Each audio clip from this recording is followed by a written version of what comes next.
Muitas vezes o Tesouro IPCA é apontado como uma proteção contra a inflação, já que ele rende IPCA mais uma taxa. Mas será que isso é verdade? Então nesse vídeo vou te explicar se ou quando o Tesouro IPCA, a antiga NTN-B, pode servir como uma proteção contra a perda do poder de compra da moeda.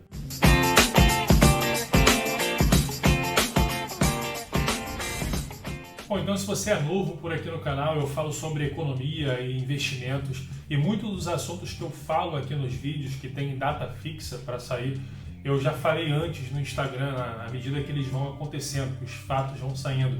Então eu te recomendo me seguir também lá no Instagram, ou Guilherme Lacerda, e acompanhar os meus stories que eu faço todo dia e muita coisa vem antes lá, beleza? E se você ainda não conhece, eu escrevi recentemente um novo e-book, o Como se proteger da inflação, e você pode baixar ele gratuitamente clicando aqui no primeiro link da descrição. Bom, então vamos lá. Em primeiro lugar, eu quero dizer que esse vídeo não é uma recomendação de investimentos. Você deve tirar suas próprias conclusões e tomar suas próprias decisões. E aqui são só algumas ideias que eu vou apresentar, beleza? E a primeira coisa que você deve entender é como funciona o Tesouro IPCA. Esse título ele paga IPCA mais uma taxa pré-fixada. Então ele vai pagar o IPCA, que é o principal índice de inflação, mais uma taxa que vai depender do mercado. E essa taxa pré-fixada, ela varia e ela impacta positivamente ou negativamente no preço do título. Então, no final das contas, quando você está comprando o Tesouro IPCA, você está comprando uma taxa de juros real, tá? De forma que o preço do título tem uma relação inversa com essa taxa de juros reais. Então, qualquer título, como eu já falei em vídeos anteriores, eu falei no último vídeo sobre o Tesouro Selic, qualquer título que tenha uma parcela, pelo menos, da sua composição que é pré-fixada, essa taxa pré-fixada ela impacta negativamente no preço caso ela vá subindo e ela impacta positivamente no preço caso essa taxa vá caindo.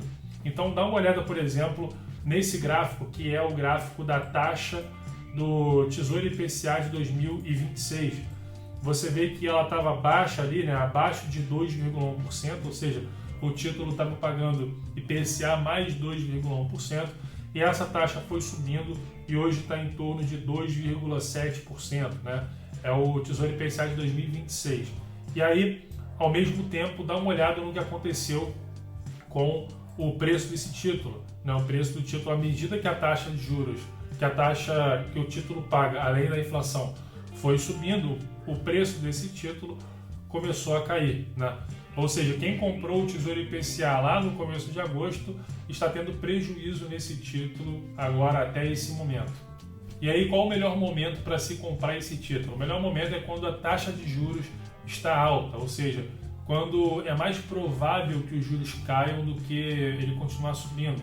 E aqui eu peguei um outro gráfico, que é do Tesouro IPCA de 2019, lá mostrando o que aconteceu durante a queda de 2017. Então, na verdade, desde 2016, a taxa de juros começou a cair, estava lá em 14,25%, a Selic, ela começou a cair. E aí eu peguei esse gráfico aqui, mostrando o que aconteceu com os preços, com a queda de juros no ano de 2017.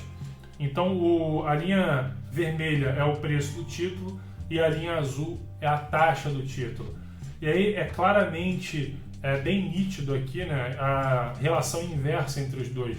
Quanto menor é a taxa do título, quanto menor a taxa desse título ficou ao longo do ano de 2017, maior foi o preço dele.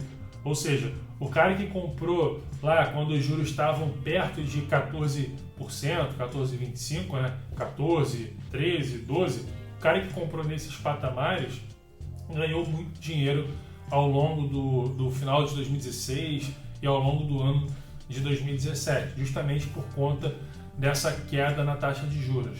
Então as pessoas têm uma tendência a achar que quando tem uma expectativa de alta na inflação é um bom momento para comprar esse título, porque se ele paga IPCA mais uma taxa, então se o IPCA subir, eu vou ganhar dinheiro com esse título. Só que não é bem assim, Não necessariamente isso vai acontecer, porque como eu disse, esse título ele depende dos juros reais. O juro real é o juro descontado à inflação. Então, quando a inflação sobe, o juro real cai e isso é bom para o preço do título. Só que, geralmente, quando a inflação começa a subir, logo depois, se esse aumento de preços persistir, o Banco Central vai apertar a taxa de juros, vai começar a subir a taxa Selic, ou antes disso, o próprio mercado pode começar a ajustar os juros de mercado, que é o que a gente tem visto acontecer mais recentemente. Então, os juros tendem a acompanhar a inflação, de forma que, mesmo que o IPCA suba, logo depois as taxas de juros sobem, fazendo com que os juros reais também subam. E aí isso não é bom para esse título. E dá uma olhada só nesse comparativo justamente dessas três curvas, né? A taxa Selic, que é a linha azul, o IPCA, que é vermelha, e a preta é o juro real, ou seja, o juro descontado da inflação. Então você vê que a inflação começou a subir aqui, ó, nesse ponto, né? Depois caiu um pouquinho, mas enfim, entrou aqui numa tendência de alta, né? E aí logo depois a Selic também começou a subir e a taxa de juros real também acompanhou. Ou seja, normalmente quando a inflação aperta, os juros sobem logo em seguida, fazendo com que esses títulos tenham prejuízo ou não tenham uma rentabilidade tão boa assim, mesmo que o IPCA, que é um componente ali da sua fórmula de rentabilidade, continue subindo. Bom, então fica a pergunta, né? Será que os juros reais tendem a subir daqui para frente? E, em primeiro lugar, a gente está no fundo de um ciclo de baixa taxa Selic. É muito mais provável que nos próximos meses, nos próximos anos, os juros subam, estejam maiores do que estão hoje, do que abaixo do que estão hoje, né? Então aqui eu não estou falando de certeza, estou falando de probabilidades. Mas o próprio Banco Central, né, indicou isso na sua ata da última reunião do Copom, né, do Comitê de Política Monetária. Então dá uma olhada só nesse parágrafo aqui, no que eles dizem, né? O Copom entende que a conjuntura econômica continua a prescrever estímulo monetário extraordinariamente elevado, mas reconhece que, devido a questões prudenciais e de estabilidade financeira, o espaço remanescente para a utilização de política monetária, se houver, deve ser pequeno. Ou seja, o que eles estão dizendo aqui é, cara, talvez nem tenha mais espaço para reduzir os juros e, se tiver, é muito pouco, né? Consequentemente, eventuais ajustes futuros no grau de estímulo ocorreriam com gradualismo adicional e dependerão da percepção sobre a trajetória fiscal, assim como de novas informações que alterem a atual avaliação do Copom sobre a inflação prospectiva. E aí entra essa questão da trajetória fiscal, né, que está só piorando, está só se deteriorando dia após dia. A dívida pública, que fechou 2019 em 75% do PIB, aproximadamente, já está em 86,5% do PIB, tendo chance de fechar próximo ou acima de 100% do PIB nesse ano de 2020. E, além disso, as expectativas de inflação do próprio mercado já estão acima da meta, né, para o futuro. Então, nesse gráfico que eu montei aqui, você vê a inflação implícita, né? Ou seja, aqui é realmente o que o mercado está apostando com dinheiro, porque o que acontece? O Banco Central ele divulga lá o boletim Focus deles, e tal, que é uma pesquisa que eles fazem com principais players e gestores do mercado.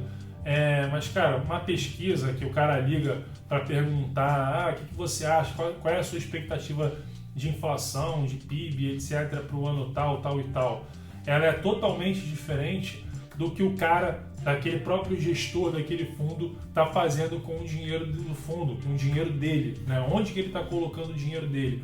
Então a inflação implícita, ela reflete justamente isso. É o voto do cara com o dinheiro. A inflação é a expectativa de inflação de mercado, né, digamos assim.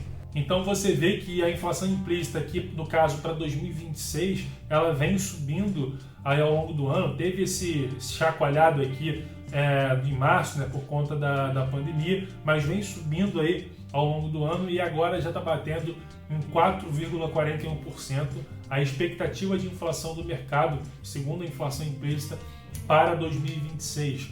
Ou seja, para quem não sabe, a meta de inflação a partir de 2023, por enquanto, né, até 2023 já está definido, é de 3,25%. A partir disso, ainda não se sabe, mas é de 3,25%. Ou seja, 4,41% já está acima da meta de inflação para esse período, para esse momento. Então toda essa conjuntura econômica indica que as chances são de que a gente esteja no fim de um ciclo de baixa nas taxas de juros e que nos próximos anos é mais provável que os juros estejam acima do que está hoje. E aí, nesse cenário, o Tesouro IPCA pode não servir como proteção contra a inflação. Ele pode trazer uma rentabilidade que não seja muito satisfatória ou pode até dar prejuízo em alguns momentos, tá? Mas, respondendo a pergunta aqui desse vídeo, o Tesouro IPCA, ele serve ou não como proteção contra a inflação? E, em primeiro lugar, isso vai depender do momento do ciclo de juros que você compra esse título, tá? Como já foi explicado aqui, se você comprou no final de um ciclo de baixa e tem mais probabilidade dos juros subirem, pode ser que ele não sirva como proteção. Agora, se você comprou no topo de um ciclo de alta que tem a maior probabilidade de juros caírem, aí sim ele pode servir como proteção, inclusive pode dar muito lucro. Mas é claro que você pode levar o título até o vencimento. Se você comprou um título que paga IPCA mais 2,5%, mais 3%, e levou lá até o vencimento em 2026, no caso do exemplo aqui do Tesouro IPCA de 2026, você vai ganhar o IPCA do período mais a taxa que você contratou no dia que você comprou o título. Agora o problema é, você não sabe se você vai poder levar esse título até o vencimento. Hoje você acredita que sim. Não dá para adivinhar o que vai acontecer nos próximos anos, né? É um prazo relativamente longo, ainda mais se tratando de Brasil. E a outra questão é muito melhor você otimizar a rentabilidade de qualquer investimento que você faça.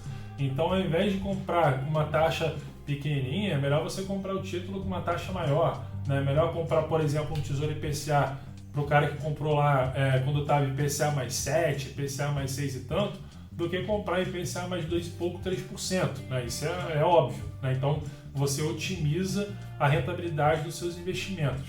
Então, o Tesouro IPCA ele pode servir como proteção se você levar até o vencimento ou se você comprou num bom momento do ciclo de juros.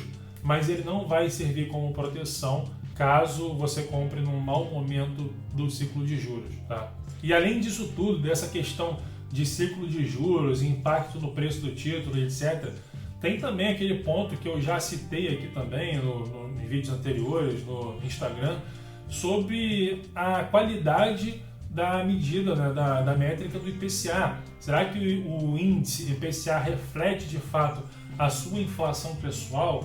Ou muito mais provável que a sua inflação pessoal seja muito maior do que o IPCA, né? O IPCA ele é uma medida de 1 a 40 salários mínimos, é uma média muito ampla, né? Então, provavelmente não reflete a sua inflação pessoal. Então, quem já leu meu e-book sobre como se proteger da inflação, sabe que o Tesouro IPCA é o que eu chamo de uma proteção de segunda classe, né? Então, se você ainda não entende o que é isso, vai lá no primeiro link da descrição e baixa o meu e-book, é gratuito, né? De graça, não tem nenhuma pegadinha, sobre como se proteger da inflação, fechado? E aí você vai entender o que é uma proteção de segunda classe, o que é uma proteção de primeira classe, como que de fato você consegue proteger o seu patrimônio, os seus investimentos da perda do poder de compra da moeda. Então é isso, se você gostou desse vídeo e acredita que ele pode ajudar outras pessoas, que essa informação pode clarear, pode servir como uma luz para outras pessoas, então compartilhe esse vídeo, curte também, porque quanto mais curtidas ele tiver, o YouTube vai entender que ele é relevante, vai entregar para outras pessoas com o mesmo interesse. E se você ainda não é inscrito até agora no meu canal, se inscreve e ativa as notificações, ativa o sininho para você receber as notificações dos próximos vídeos que eu posto 2 vezes por semana, fechado? Então é isso, forte abraço e até o próximo vídeo. Valeu!